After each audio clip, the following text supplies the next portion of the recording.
Hello everybody, welcome to biophilic Bhavnapuri. So दोस्तों, आज हम बात करेंगे इकोलॉजी के चैप्टर नंबर 13 के बारे में, which is organisms and population. तो काफी समय से बोलते हुए इकोलॉजी इकोलॉजी, आज हम उसकी वीडियो ही बना रहे हैं और जो टॉपिक्स हम डिस्कस करेंगे ऑर्गेनिज्म एंड पॉपुलेशन के, उसमें मैं साथ ही साथ आपको इम्पोर्टेंट क्वेश्चंस भी बताती चलूंगी। तो बिल्कुल भी टाइम वेस्ट मत कीजिए, उनके इम्पोर्टेंट क्वेश्चंस की भी साथ साथ प्रैक्टिस कीजिए, चाहे वो बोर्ड के लिए हो या फिर वो नीट के लिए हो। ठीक है, तो बेसिकली जब हम इकोलॉजी की बात करते हैं तो हमें पहले उसके डिफाइन का पता होना चाहिए, और ये जो टर्म है इकोलॉजी वो किसने दी है ना। तो लिख लेते हैं फटाफट से। देयर इज अ साइंटिस्ट जिनका नाम क्या है, अर्नस्ट हैकेल। यही वो साइंटिस्ट है जिन्होंने 1866 में ये टर्म दी थी ecology, right. Now what is the meaning of ecology? इसका कोई ना कोई डेफिनेशन या कोई ना कोई मीनिंग होगा। तो इकोलॉजी का मतलब क्या है? It is a branch of biology. ये बायोलॉजी की ही एक ब्रांच है जो कि डील करती है किस चीज के बारे में? The relationships between the organisms and their environment, यानी कि हमारे वर्ल्ड में जितने भी ऑर्गेनिजम्स हैं उन सभी ऑर्गेनिजम्स का एक दूसरे के साथ क्या इंटर रिलेशनशिप है, किस तरीके से वो इंटरैक्ट करते हैं, उसको भी हम इकोलॉजी बोलेंगे। साथ ही साथ ये लिविंग ऑर्गेनिजम्स अपने एनवायरनमेंट के साथ किस तरीके से इंटरैक्ट करते हैं, उसको भी हम इकोलॉजी ही बोलेंगे। ठीक है, तो भैया लिविंग ऑर्गेनिजम्स क्या है? किसी भी एक एरिया के, किसी भी एक ज्योग्राफिकल एरिया के जो लिविंग ऑर्गेनिजम्स होंगे वो बायोटिक फैक्टर्स होते हैं। वहां के क्या होते हैं? बायोटिक फैक्टर्स होते हैं।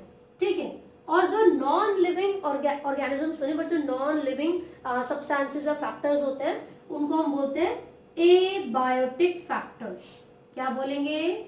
Abiotic factors. तो बायोटिक का मतलब मैंने भी आपको बताया लिविंग होगा, और एबायोटिक का मतलब होता है नॉन लिविंग। ठीक है, तो किसी भी एक एनवायरनमेंट में बायोटिक फैक्टर्स क्या क्या हो सकते हैं? लिविंग बींग्स में ह्यूमन बींग्स आएंगे, आप किसी एनिमल के बारे में बात कर सकते हो, बैक्टीरिया हो गया, पैथोजेंस हो गए, पैरासाइट्स हो गए। So all these are included under biotic factors. तो हमने इसमें एनिमल्स लिख दिया, एनिमल्स, देन प्लांट्स। इसके अलावा मैं यहाँ पर बैक्टीरिया, वायरस है, जितने भी पैथोजन है या माइक्रो ऑर्गेनिजम्स है, उन सभी के बारे में बात कर रही हूँ। ठीक है, ऑल दी माइक्रो ऑर्गेनिजम्स, ये सब क्या हो गए? बायोटिक फैक्टर्स हो गए। लेकिन जब हम एबायोटिक फैक्टर्स के बारे में बात करेंगे, we will talk about temperature, light, water and soil. So these are some abiotic factor or the non-living factors which are present in our environment and the interaction of living and non-living, चाहे वो कोई animal हो, plant हो या कोई micro organism हो, उसका जो इंटरैक्शन होगा किसी भी एबायोटिक फैक्टर के साथ, उसी की स्टडी को हम बोलते हैं इकोलॉजी। तो ये तो आपको पता चल गया इकोलॉजी क्या है और कौन से साइंटिस्ट थे जिन्होंने ये टर्म दी थी। ठीक है, साथ ही साथ बायोटिक और एबायोटिक दो तरीके के फैक्टर्स होते हैं हमारे एनवायरनमेंट पे, वो भी हमें पता चल गया। अब एक और बहुत इंपॉर्टेंट चीज आपको याद रखनी है, वो ये है कि जो लेवल ऑफ ऑर्गेनाइजेशन होते हैं, जो बायोलॉजिकल ऑर्गेनाइजेशन यानी कि जो लिविंग ऑर्गेनिजम्स को अलग अलग लेवल पर रखा गया है, वो कौन से हैं? हमने क्या पढ़ा अभी तक? बहुत सारे चैप्टर्स पढ़ चुके हो। तुमने सेल पढ़ लिया, टिश्यू पढ़ लिया, या फिर ऑर्गन और ऑर्गन सिस्टम भी पढ़ लिया।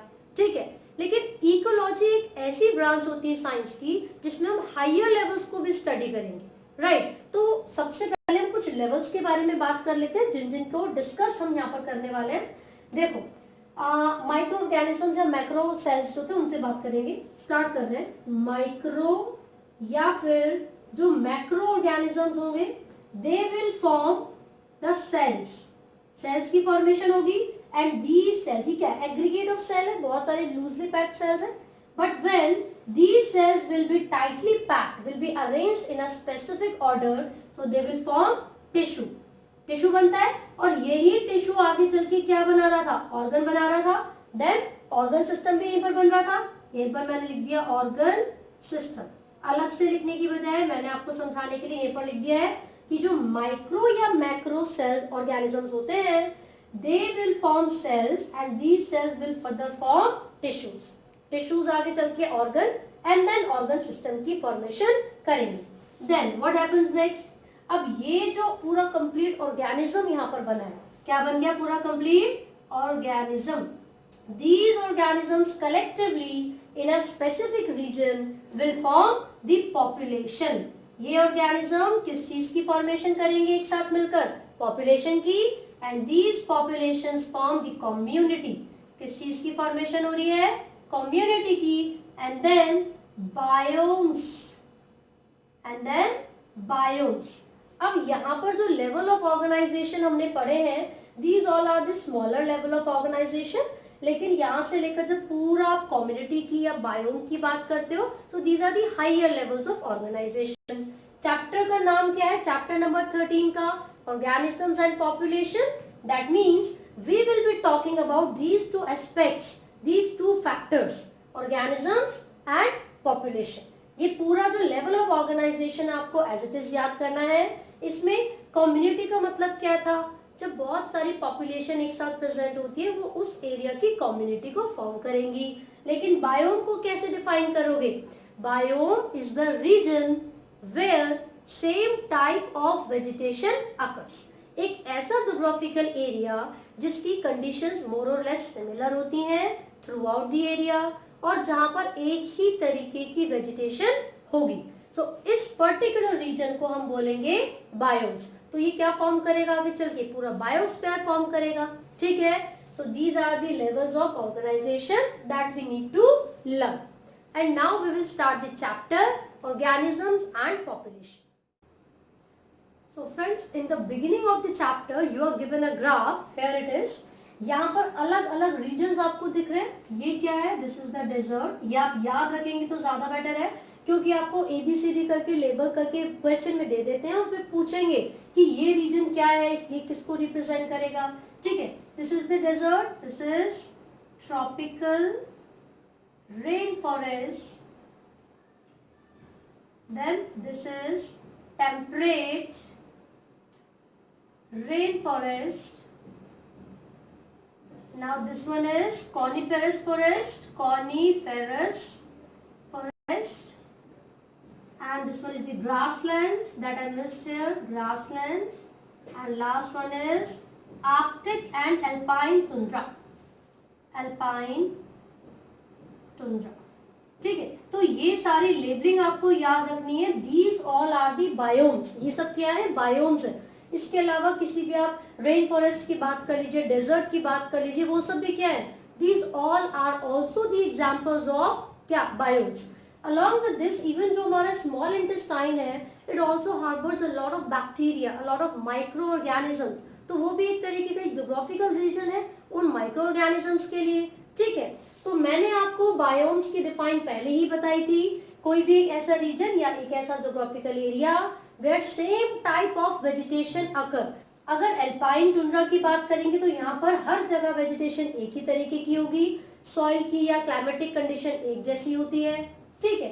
So what does this graph represent, it shows the interaction between the organisms and their environment, right. अब यहाँ पर एक्स एक्सिस पर आपको क्या गिवन है, मीन एनुअल प्रेसिपिटेशन, यानी कि साल में जो रेनफॉल होता है, एनुअली जो रेनफॉल होगा किस रीजन में वो कितना होगा।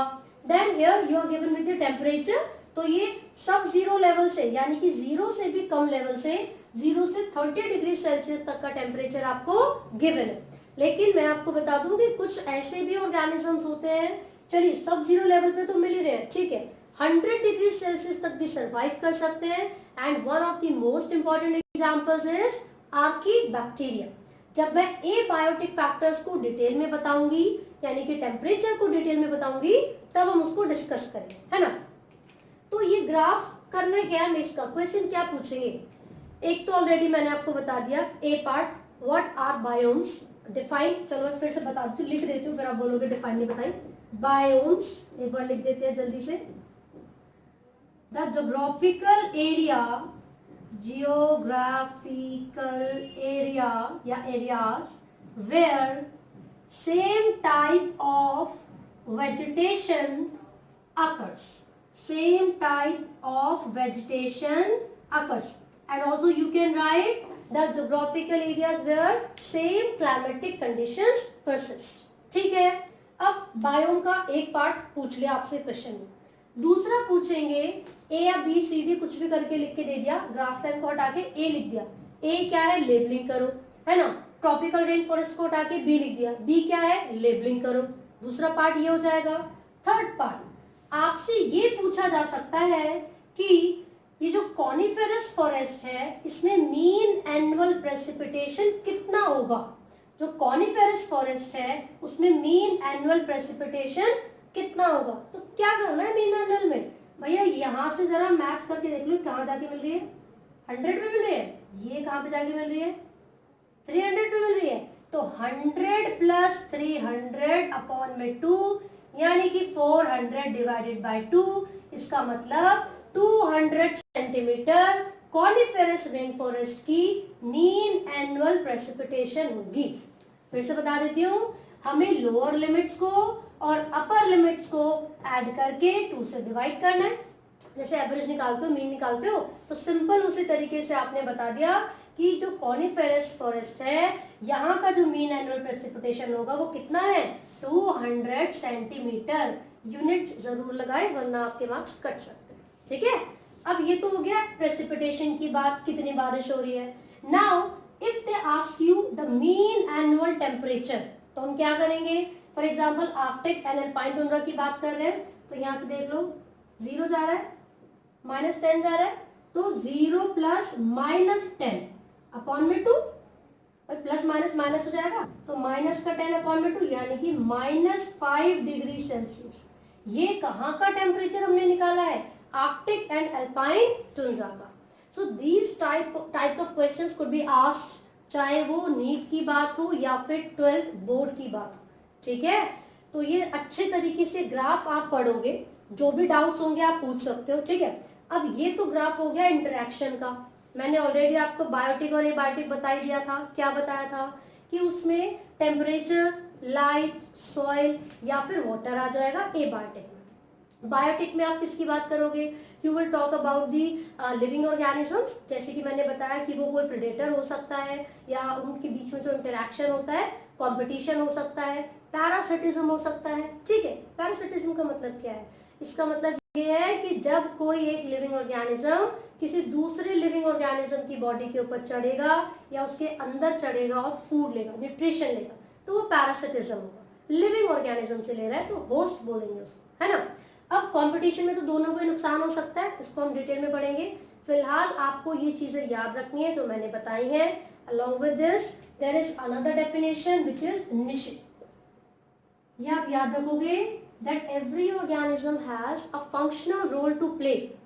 सभी organisms एक specific role play करते हैं अपने इकोसिस्टम में, and on the basis of their function they have gained a specific position in the environment, in the tropical forest या फिर forest नहीं, आप बोलोगे किसी भी फूड चेन के अंदर या फिर ट्रॉपिक लेवल्स के अंदर उनको एक स्पेसिफिक पोजीशन मिली हुई है, and this particular position and the functional role is referred to as niche.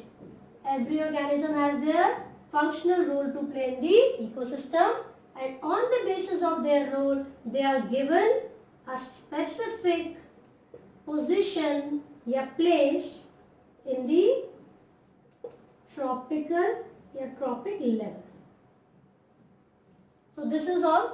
यहाँ तक आपको बहुत अच्छे से पढ़ना है। इन केस आपको कोई डाउट है तो आप कमेंट कर सकते हैं, and do not forget to like, share and subscribe. Thank you.